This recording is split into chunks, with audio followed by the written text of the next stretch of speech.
Today, I'm having a conversation on what is happening in the country. Two important items, the implication of the judgment that was passed on the case of Mr. Nnamdi Kanu, and of course, the series of attacks on schools in Nigeria. Now, I am here in the United States where we had covered on Thursday the congressional hearing on Nigeria, but my guests are in the studio.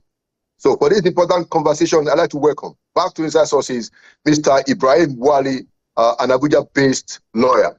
Mr. Wali, welcome back to Inside Sources. Thank you, Mr. Laolu. It's always a pleasure joining you on Inside Sources. All right, thank you. And also, a leading Nigerian security strategist is also with us, also returning to Inside Sources. I'd like to welcome back Dr. David Okoro. Dr. David, good to see you again. Always my pleasure to be here. All right. Now, let's start with you. You are a security strategist. How do you read what is happening with all this, a resurgence of attacks by terrorists, abducting school children in the country that has led to, as a matter of fact, the federal government now shutting down, many of the unity schools. How do you read this, Dr. Okoro?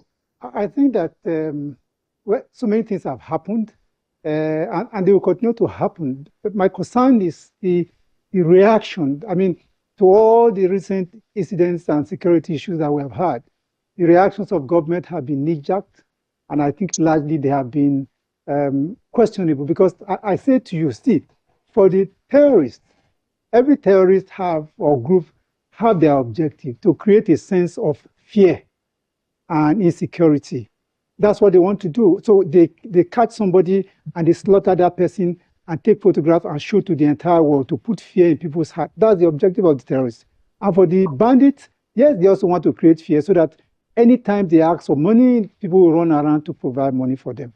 But when you have a situation, when the government of a nation will, out of panic, and because of the fear of terrorists and kidnappers, close schools and ask people to go home, the government have played into the hands of terrorists by creating a sense of exaggerated fear that there's insecurity in the country, and this shouldn't happen. It means that we have acquiesced to terrorists. We have shown that the bandits are bigger than Nigeria itself. So when you close schools, you are saying to the whole nation, there's no security anywhere. Because what should have been done is that government say, to hell with whatever the terrorists want to do. We will not bow to terrorism. We will not submit to terrorism. We are a sovereign nation, and so we'll defend our country. And so whatever it will cost to keep Nigerian schools open, government is supposed to have ensured that the schools are open.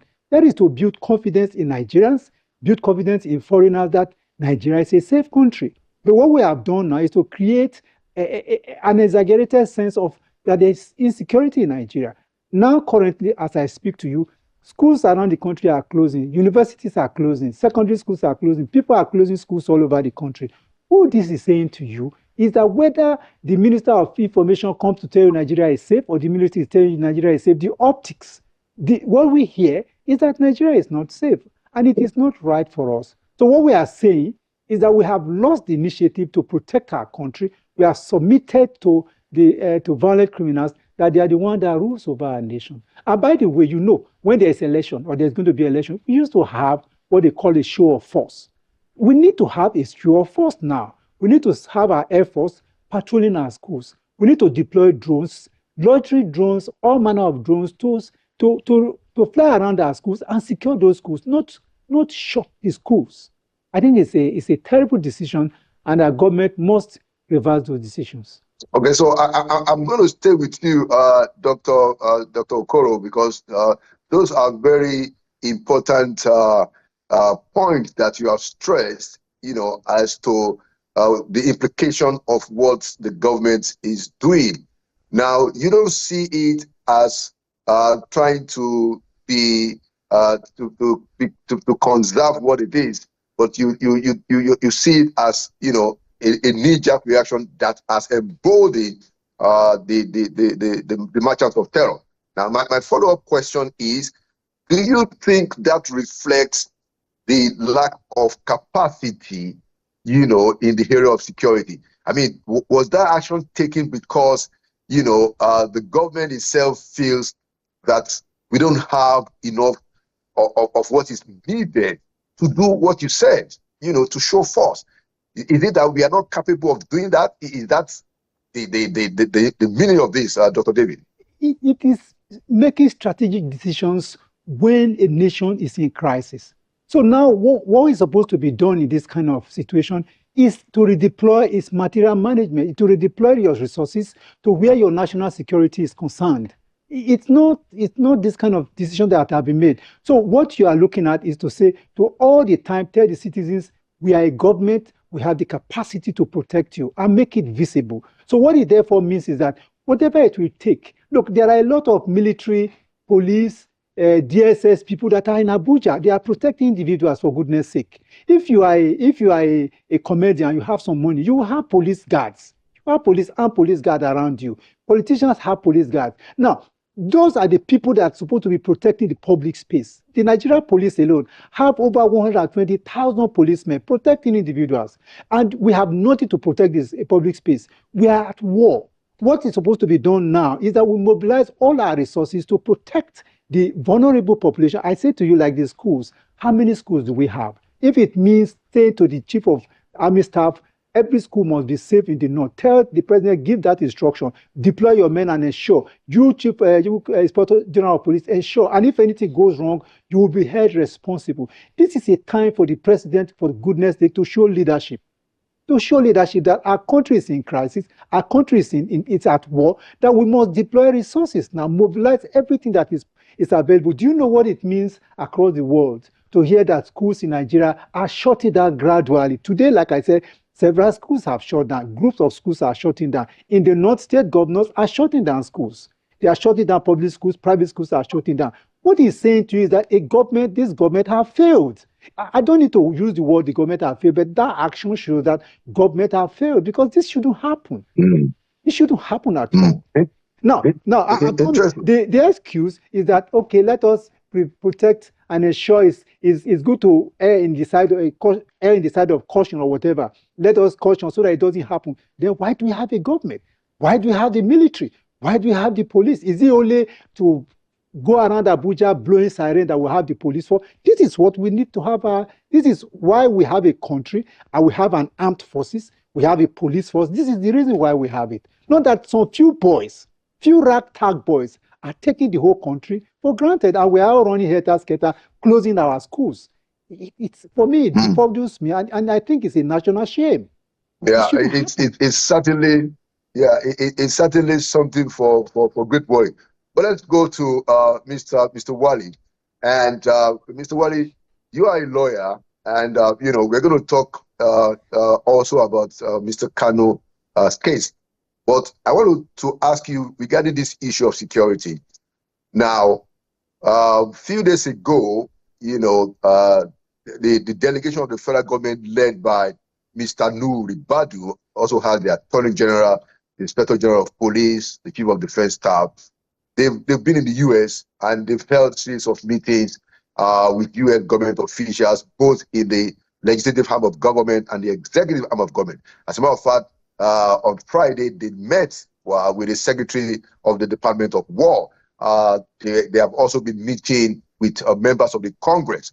Now, in some of those meetings, we have information that was given to us by Congressman Smith and Congressman Randy Moore that they challenged the Nigerian delegation to show evidence that many of these attackers, many of these terrorists are being even prosecuted or arrested, but that there wasn't anything significant to show that there is, in fact, an active criminal justice system that is going after, these merchants of terror, merchants of violence.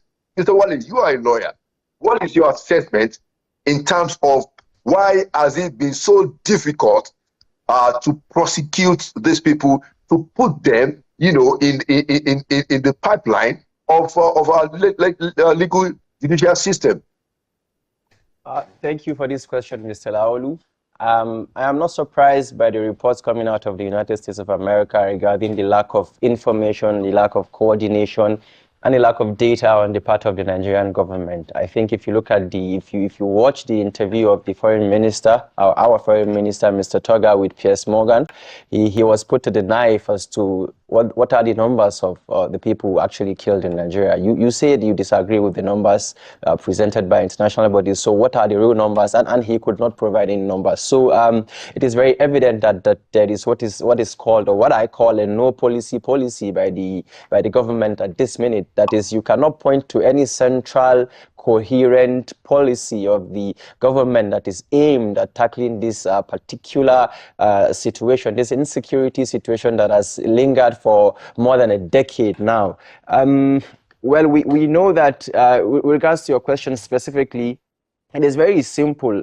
I don't think that in the last decade we have seen any law passed by the National Assembly that is geared towards this action, towards this issue specifically. And without any enabling law, I don't think that there can be any mechanism or any machinery that sees to their quick prosecution, or even arrest in the first place, because you have to arrest, investigate, and then prosecute. So there is no mechanism, there is no insurgency or insecurity law that has been passed as a response, as a proactive response that maybe creates a special court or creates just gives the armed forces some sort of leeway or leverage in fighting this carnage. There's no centralized policy, not that we know of anyways. There's no, none of these things have been provided for. So without all of these, legal backing and foundations, then you cannot necessarily, or you cannot effectively prosecute terrorists. And if you look at our court as they are currently situated, obviously their dockets are congested. Cases like the Kanu case that we are going to talk about in a bit, it lingered for about 10 years. Most of the cases linger for more than 5, 6, 7, 8 years. So there's just no, sadly, a current policy or framework that allows for the ease of prosecution of terrorists. That is, if we have even passed the threshold of the definition of terrorist, because as it is currently, on one hand we hear bandits, we hear herdsmen, we hear this and that. I like to think they are all terrorists. They all exert fear on the people. They all kill the people. They all pillage their resources. So they are terrorists. So we are even having more foundational problems about the definition of these people and their acts, before we even go into the mechanism. But there is no machinery in place. There is no law in place. The anti-terrorism bill that was passed in 2022 was a repeal of the 2013 Act. It didn't bring anything new in terms of prosecuting terrorists, or in terms of expanding the definition, or in terms of expanding the scope, or in terms of strengthening the law enforcement agencies to ensure that this thing is brought to an end. So I think the National Assembly, and the various state houses of assembly in the respective states, especially in the north, are to contend with this failure. There is just no policy whatsoever that I know of, and I'm sure that if there is any, Mr. David, being a security expert, is going to, and he hasn't mentioned any. So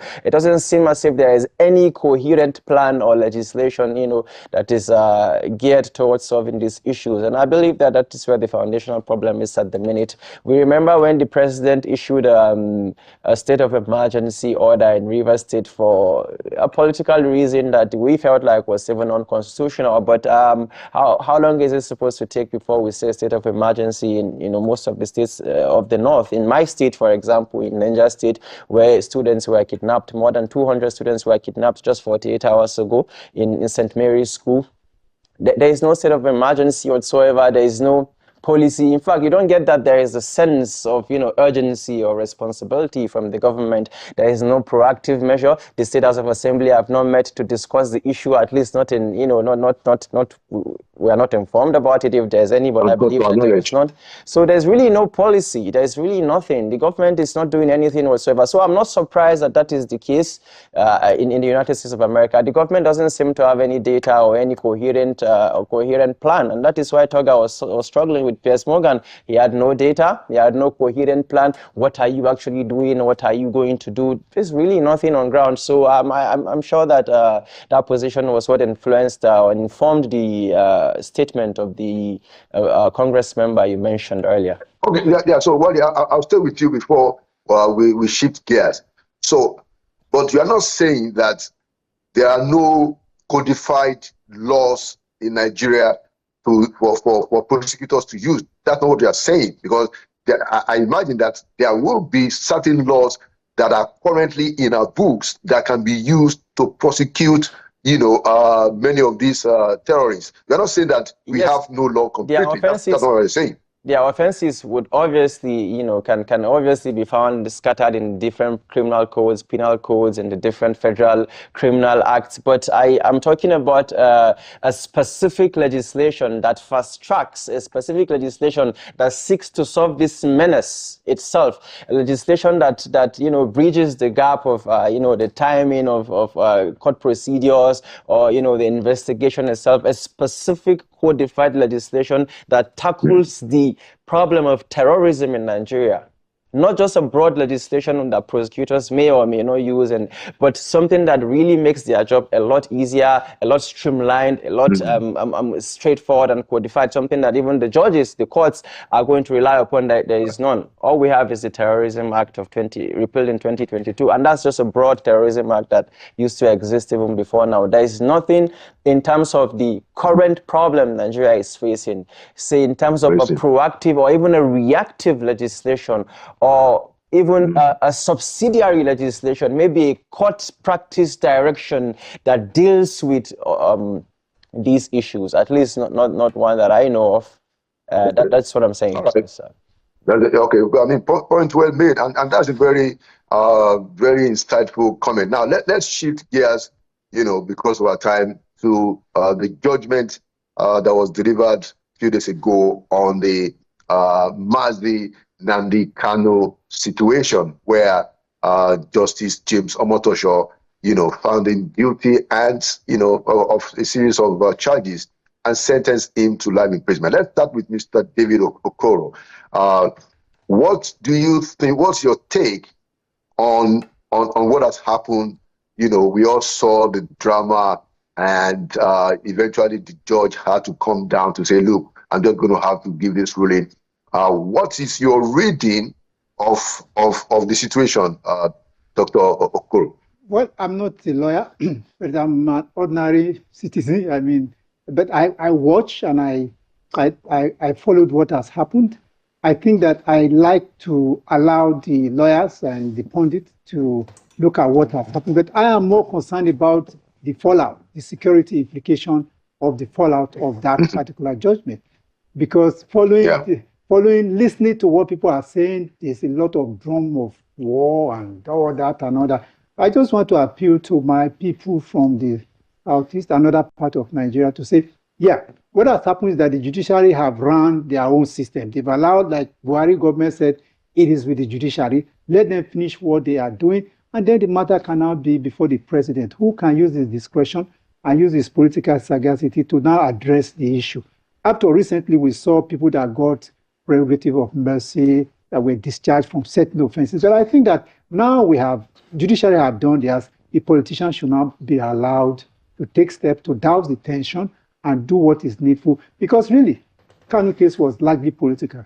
And so if it's largely political, was it a problem that the judiciary was going to solve? But because the matter was before the judiciary allowed them to do their own bit, I think that now it is at the top of the politicians to take steps to address it for the betterment of our country and for the unity of Nigeria. Okay, excellent. And, I wanted you to talk about those fallouts while we now go to the core legal issues. That's why we have Mr. Ibrahim Wali.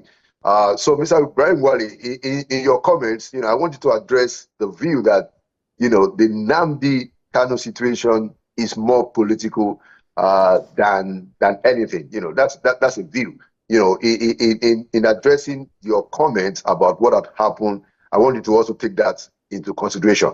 Over to you, Mr. Wali.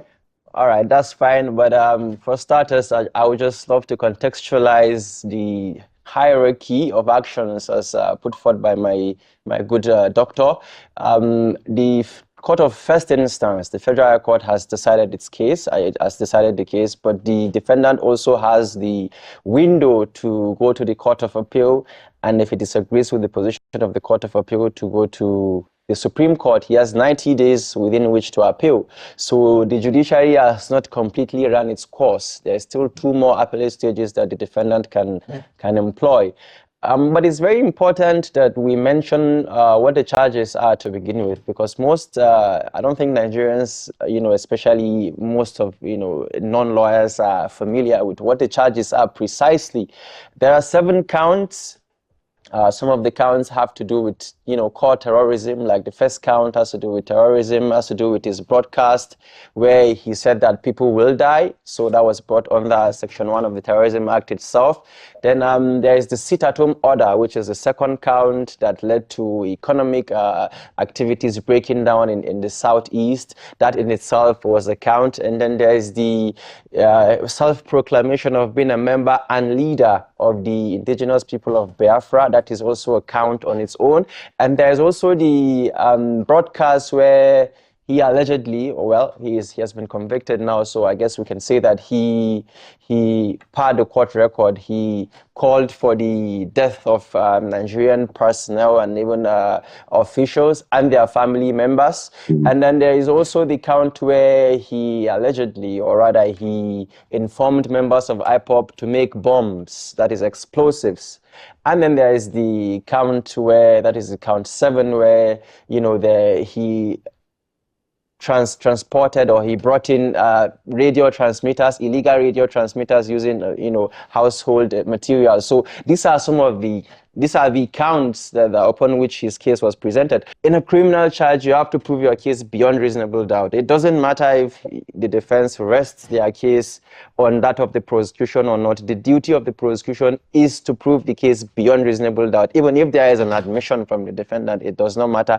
But that doesn't mean that I disagree with the totality of the court's decision, because having not put forth a defense, then the court has no choice but to give some probative value to the evidence before it. And especially, the court relied heavily on the broadcast. And it said that this while the court acknowledged, the agitations for the legality of agitations for self-determination, which is recognized both in Nigerian and international law, the court said that there's a limit to agitations, and most of what he said were insightful, and most of what he said were what led to a lot of the killings. The court mentioned Ahmed Gulak's killing, I think, was it in Imo State? He mentioned the consequence of the sit-at-home order.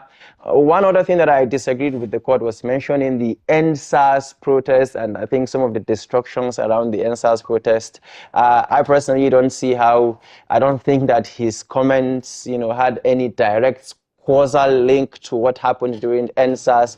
Being, apologetic to EndSARS myself, being a part of EndSARS myself, I was part of the protest. I didn't think of Nnamdi Kanu at any time or point, but this is not me disagreeing with the judgment entirely, but I'm just saying there are aspects of the judgment that I personally do not agree with. But the court, looked at, it's a 144 pages judgment. It's quite a lot. The court looked at quite a lot of these issues, and it held that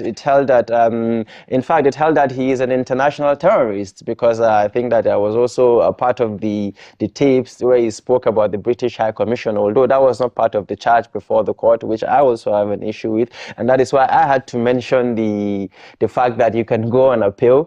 And because you're talking about the implication, one other thing that I have an issue is the court's position on the illegal rendition. So it seems to justify, I mean, if I was a prosecutor or an investigator, I would see it as a justification to really, use any means whatsoever to get people to court. And I think that the court ought to have at least warned, law enforcement agencies not to, because there are actually instances. Yes, so there's quite a lot of grounds where the defense can go on appeal. And you've given us a very comprehensive detail, and this is something that we have to continue to talk about. But I wanted to ask, one final question: should Nigeria pursue a political solution on the matter of Kanu? Yes or no? What do you guys think? Let's start with Dr. David Okoro.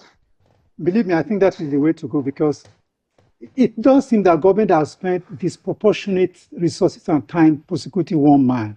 We have bandit leaders that are known, Bello Tuji, Dogogi, and the rest of them. We have not given a thought. We didn't. The effort to bring Kanu from Kenya to Nigeria was huge. We are not spending that kind of energy to look for bandit leaders and terrorist leaders and deal with them. We focus so much energy on this man. So I think that for me, it's a political matter, and I think that it will not be addressed through the judiciary, because it's a whole people, it's an idea, it's a movement, and you don't address a movement with this kind of. So it has to be political, and I think the president should be wise to know that it has to be political. To do that. All right. I want you to quickly, because I also want you to talk to us in 1 minute, about some of the stuff that is going on in Niger State, where we are told that a politician under the NNPP, a chairmanship candidate, has been in detention beyond the time allowed by law without any kind of charges. I'm talking about Niger.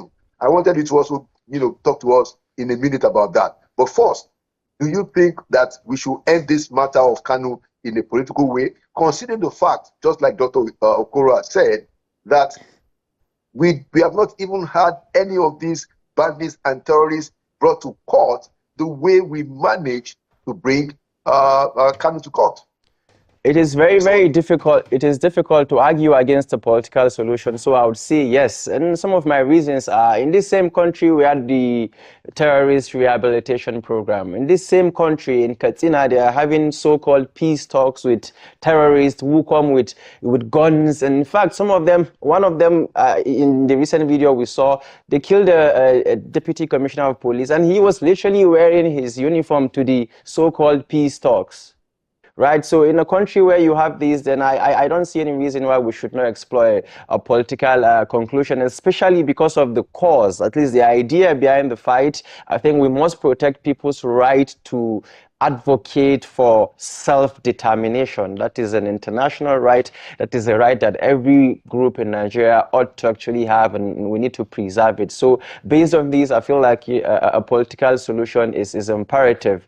Moving on to Niger State, what is happening is, without mincing words, is a state-backed persecution.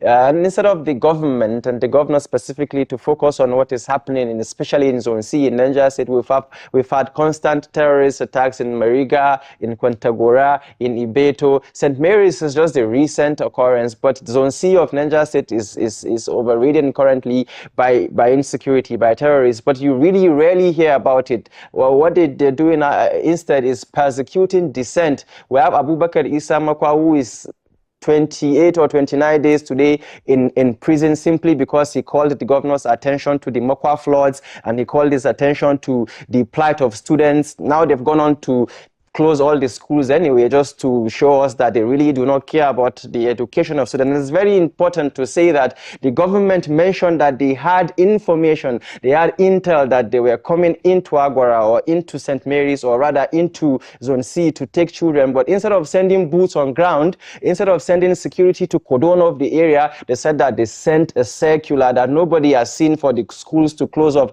That is admission of incompetence. And we also have Negenu, for example, Abdul Malik, the guy you mentioned, who is currently also in prison in Bidda. His crime is simply to run for office and complain thereafter that there was irregularity during the elections. What actually happened was that the governor had gathered people around in Bidda in their thousands. In fact, there was a stampede the day before in their thousands, just to share money to them. And this is the custom in Niger State today. They will gather people and be sharing 1,000 to 2,000 to them. So the second day when they were sharing the money, the money, could not reach everybody. So the people there were angered, and they started throwing pelting stones at the convoy of the governor. And instead of the governor to go and, reflect, introspect, and ask why we even have this much people on the streets, this much people hungry. They are not in school. They don't have shelter. They don't have anything. There's no dignity whatsoever. They're trying to blame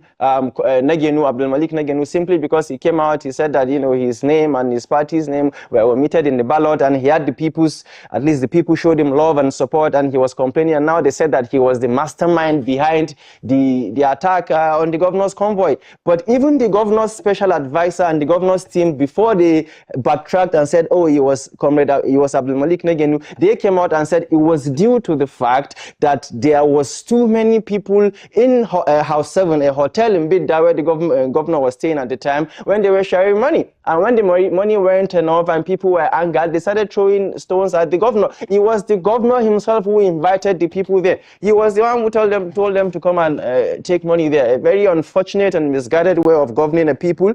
You disempower them. You empower them with poverty. You rid them of their dignity. And at the end of the day, you know, you want to blame an innocent man for what is a natural occurrence. It's a natural occurrence. So what is happening in Niger State is highly condemnable, and we call on the government to release these people ASAP. It is highly condemnable. Persecution is not going to take the place of governance. It's either they face governance. If they are not going to take criticisms, then they should give way for those who are able to. But this is a democracy, and we are going to criticize the government however we deem fit. Thank you so much, Dr. David Okoro and lawyer Ibrahim Wali, for your contributions, and thank you for coming to Inside Sources. Thank you very much. For having us. We're grateful. And